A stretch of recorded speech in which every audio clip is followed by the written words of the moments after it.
Heboh, guru diculik mantan pacarnya. Pelaku sempat lakukan aksi yang sama pada tahun 2022 lalu, kini kabur.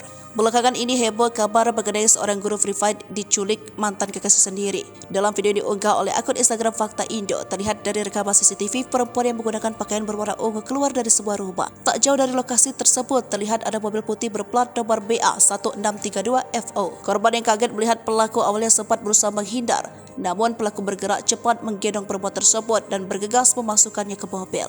Kapolsek Lubuk Begalung, Kompol Muhammad Rosidi mengatakan, wanita tersebut merupakan seorang guru les Free Fight berinisial SR 26 tahun, sedangkan pelaku merupakan mantan kekasihnya sendiri yang berinisial AA. Peristiwa tersebut diketahui terjadi di jalan menuju SMK Muhammadiyah 1 Padang, Kelurahan Lubuk Begalung, Kecamatan Lubuk Begalung, Kota Padang pada Senin 12 Juni 2023 pukul 12:30 waktu Indonesia bagian Barat. Dijelaskannya, setelah memasuki korban ke mobil, pelaku kemudian melanjutkan kendaraannya ke arah SMK Muhammadiyah. Korban pun sempat berteriak meminta tolong hingga membuat warga sekitar keluar dari dalam rumah.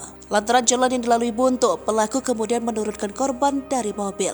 Setelah menemui korban, pihaknya menduga kejadian tersebut merupakan tindak pidana percobaan penculikan. Berdasarkan informasi yang didapat, AA dan SR telah putus dari tahun 2021 lalu. Sejak hubungan keduanya kandas, pelaku masih berupaya menghubungi korban. Rupanya, pada Desember 2022 lalu, AA sempat melakukan percobaan penculikan terhadap SR di sekitaran area Pariaman. Namun saat itu kasusnya diselesaikan secara kekeluargaan. Kemudian pelaku kembali melakukan percobaan penculikan pada Senin 12 Juni 2023. Tak hanya mencoba menculik, namun pelaku juga sempat mengancam SR. Diketahui AA merasa tak terima putus dari korban hingga membuatnya melakukan aksi nekat tersebut. Atas kejadian tersebut, kini korban mengalami trauma. Pelaku melarikan diri. Polisi terus lakukan pengejaran. Usai melakukan percobaan tindakan pidana penculikan, pelaku kemudian melarikan diri keluar kota. Muhammad Rosidi mengatakan pihaknya kini masih melakukan pengejaran setelah korban membuat laporan pengaduan. Bahkan, pihak kepolisian telah mendatangi kediamannya, namun AA sudah melarikan diri.